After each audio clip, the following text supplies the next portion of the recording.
Time now for The Real Estate Connection with Stephen Theard, a realtor and certified probate and real estate specialist.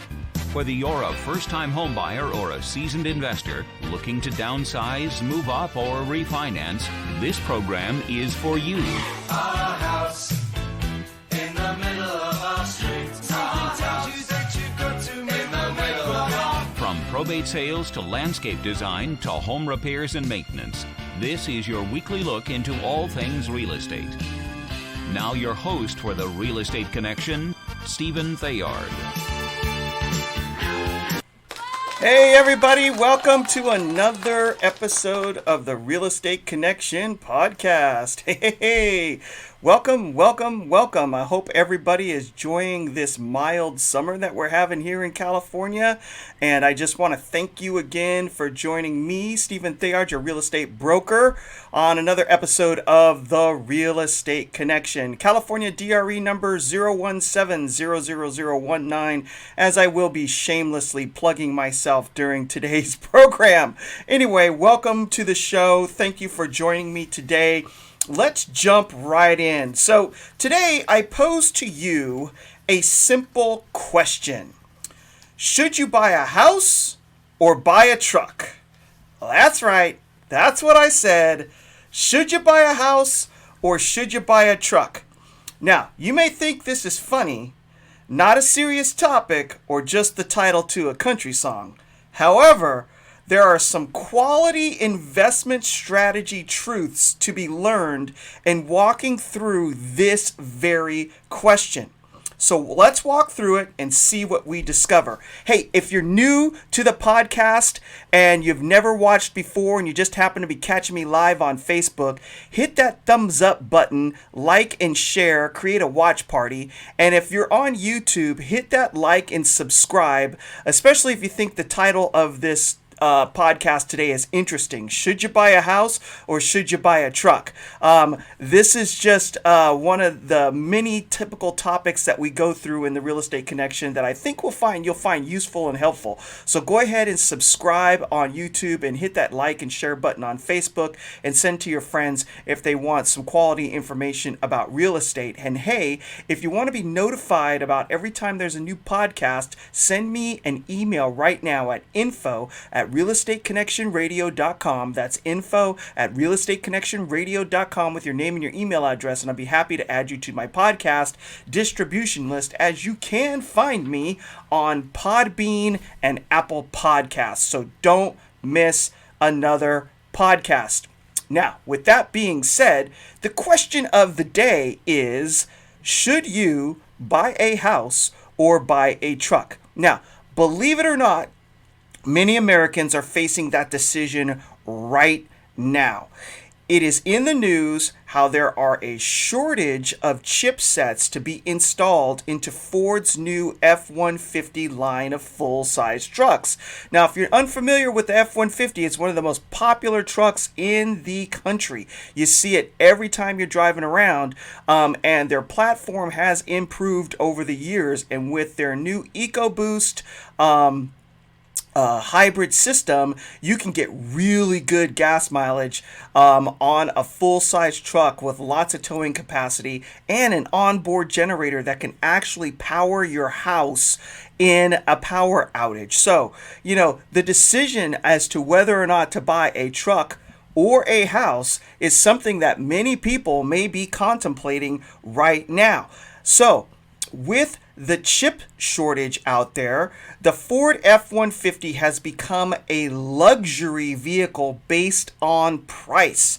So the base price is anywhere from $37,000 to $48,000 for this truck, and can quickly climb up to $70,000 to $90,000 with a la carte add-ons. So if you've seen a fully loaded F-150 Platinum with EcoBoost, you know that somebody rolled that bad boy off the lot and paid anywhere between $70,000 to $90,000 for it. And if you go and customize it with any additional add-ons after it leaves the dealership, you could be driving a $100,000 vehicle. So many people need or use trucks for their business or lifestyle. So the question may become, Should I buy that truck or purchase a new home? So for those who live in high cost of living states such as California, buying a new truck may disqualify you from being able to purchase a new home due to your increase in debt. Because when you're getting a loan, they look at your debt to income ratio, which is basically a measurement of how many bills you have to pay monthly versus what your gross monthly income is coming in the door. And if it's too high, it can disqualify you from buying a house. Also, buying a new truck may disqualify you from being able to purchase a home due to spending a good portion of your down payment. So when you're in California, right, and you're buying a truck, and say you've been saving up and you've been really good about it and you want to buy it for cash and you have $70,000 in the bank to plunk down on a brand new F-150, that could pull away from your down payment to buying a new house, right? Because $70,000 is hard to save, and if it goes out the door in all one chunk, that may delay you from purchasing a home. Not to mention California high sales taxes and registration fees on top of the initial truck purchase. So for those who live in a lower cost of living state, the question is completely different. It's not about buying the truck with those issues. It's buying a truck with other issues. So buying a truck in a low cost of living state may very close come to the entire purchase of a home or condo, right? So if you're living in Alabama, Kentucky, Mississippi, or whoa, we've had a malfunction on the screen. Woo, I've never had one of those before in the middle of a show. So anyway, we're just going to keep on rolling and we'll go with the natural background, which is my American flag. All right. So if you are living in a low cost of living state, right? Like Alabama or Mississippi, right? And it may be that for the entire purchase of a home, that may be the cost of a truck, especially if you're looking at a smaller single family home or a condo, right? So it's either I could buy this truck outright or I could buy a house. So truck prices in the mid 60s to high 70s could mirror a condo purchase or small single family home. So how do you justify purchasing a vehicle that is essentially the same price as a house or a condo? That's the question when you're in a lower cost of living state. So the purchase of a truck also is a liability, right? And so we're going to get into that. So again, if you're in a low cost of living state, right, the purchase of that fully loaded F-150 may be the entire purchase amount for a house or a condo. In a high cost of living state, it could be that it disqualifies you from purchasing a home because your debt to income ratio is going to go up, or all of that money that you've been saving for a house just went into a truck and you no longer have enough of a down payment. All right. So if any of this is resonating with you, by the way, and you have questions about your particular scenario, give me a call. Stephen Theard, your podcast real estate broker. Wow, was on the radio for so long that just popped right out of me. So I'm your podcast real estate broker. Give me a call, 408-472-0817. Again, 408-472-0817 if you have any questions about your particular situation. All right, so we're getting back to the topic. All right, so also the purchase of a truck is a liability. So you may be asking yourself, what is a liability, right? A liability is the purchase of an item that decreases in value, does not produce income, and has a cost of ownership, right? So not only are you looking at the cash outlay, but you're buying a liability.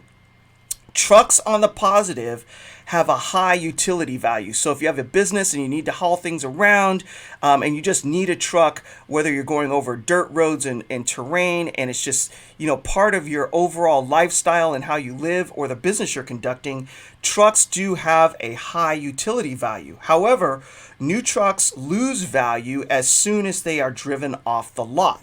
New trucks cost money to insure. New trucks cost money to register.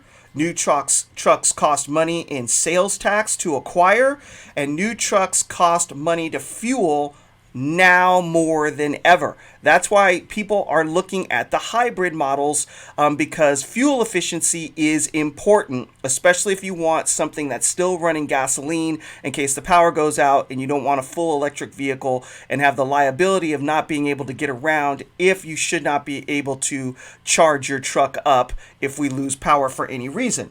Also, new trucks cost money to maintain. So all expenses and no cash production make trucks a liability. So, but with the purchase of a home, it's an asset. So what is an asset, you may ask? An asset is an item that maintains or grows in value over time, and one that produces value of income. All right, produces value, or income, right? There's a typo on my notes. So it produces value or income. A single family home, condo, or a multifamily home, one, will maintain its value over time. One, because land is finite. They aren't making any more of it. All the land that's on the earth is what it is. We don't get any more or any less, right? So there's just a finite amount of land, so it maintains its value. There's a fixed supply.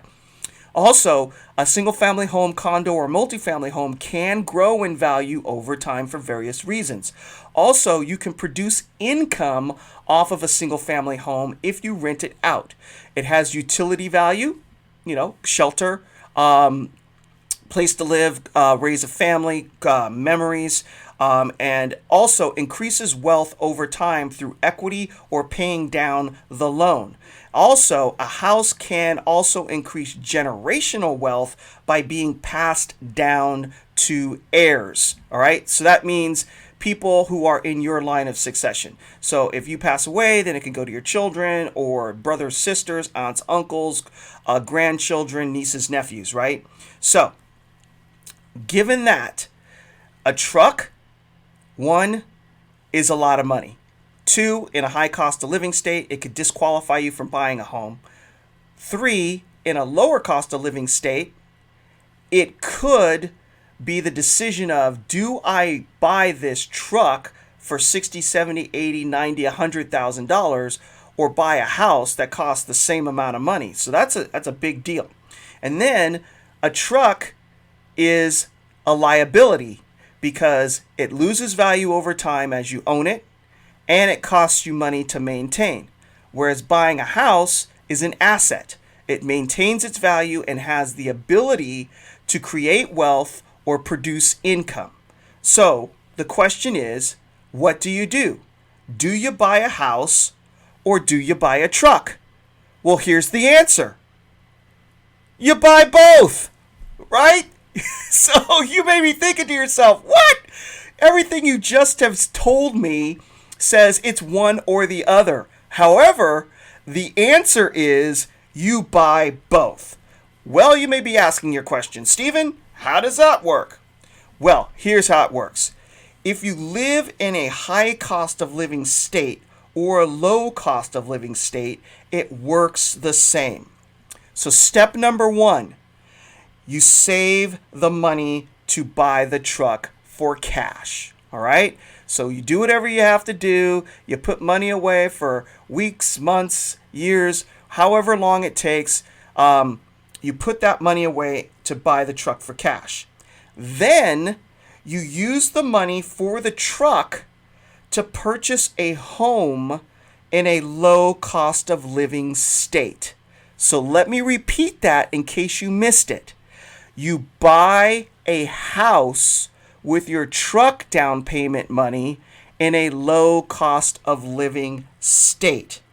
Yes, you can buy real estate in a place where you do not live. For all of my California friends who feel like you're stuck in this state where it costs so much money to buy a house and you just can't seem to get a leg up, you don't have to buy a house here. You can buy a house in another state. Mississippi, Alabama, Kentucky, Texas, Louisiana, North Carolina, South Carolina, Florida, Montana, Idaho, Oregon, Washington, wherever it is where you can get into a property for a lot lower than you can in California, Arizona, you can buy a house not living in while you live in California and not living in another state. All right. So put the $50,000 to $70,000 down into the home that you want.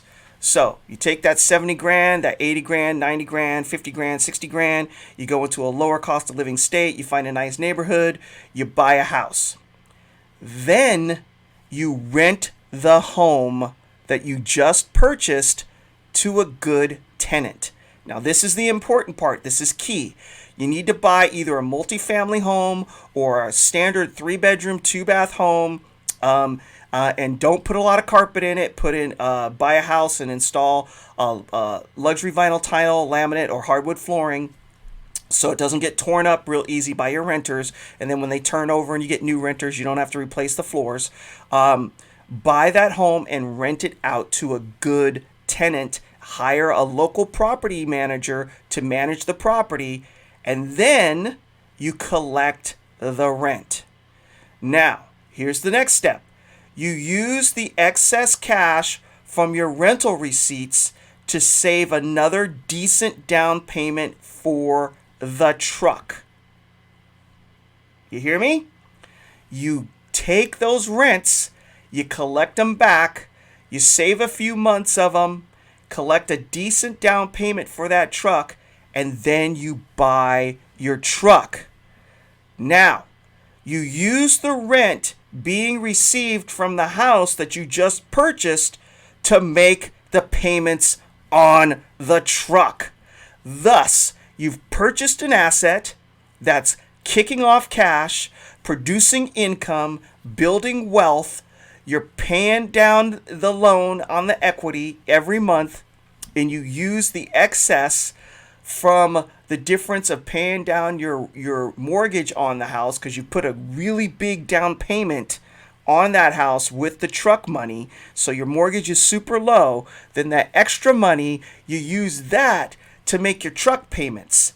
And now you have an asset and a truck.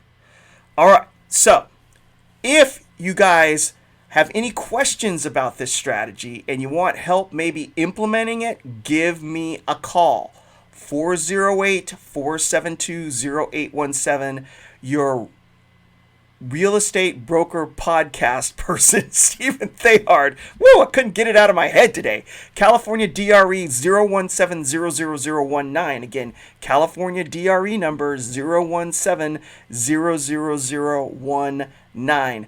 Call me. Let's talk about this strategy. It could work for you if I can think it up, or I've read about it actually in a book, the overall strategy. But as far as buying a house versus buying a truck, that's all me. Give me a call, 408-472-0817. Or if you have friends or family that are looking to buy or purchase in the near future and they'd like a qualified real estate broker to help them out along their journey to get it done as efficiently and for the most money as possible for selling, and to get your offer accepted in this tough buyer's market, tell them to give me a call, 408-472-0817 as well. California DRE number 017000019. So that's it. You have a new truck that is an asset paying, you have a house that is an asset paying for a new truck over time. Easy peasy. Call me today. So I leave you with this. Have I not commanded you? Be strong and courageous. Do not be afraid. Do not be discouraged. For the Lord your God will be with you wherever you go. Joshua 1:9. So, implementing this strategy is simple on its face, but it takes courage. It takes fortitude to move forward and take the first step. Because if you've never done this before, I'm not saying that it's not scary. It is a scary thing to buy a house in another state. Trust people to get it done for you along the way, and that it's going to work out. And never from the beginning of a goal to an end. Is it a straight line? There's going to be obstacles to overcome, but you can do it. You can do it. Be strong and courageous. Do not be afraid. Do not be discouraged, for the Lord your God will be with you wherever you go. And that's it for another episode of the Real Estate Connection podcast. So God bless you. God bless the United States of America. And we will see you next week on another episode of the Real Estate Connection with your podcast broker, Stephen Theard. Thank you so much. Take care. And we will see you all next week. And here's the outro. This has been The Real Estate Connection with Realtor and Certified Probate and Real Estate Specialist Stephen Theard. Licensed Cal BRE number 0170019. For more information on this program, visit realestateconnectionradio.com. To contact Stephen directly, call 408-472-0817 or email info@realestateconnectionradio.com. And be sure to tune in next week at this time for The Real Estate Connection.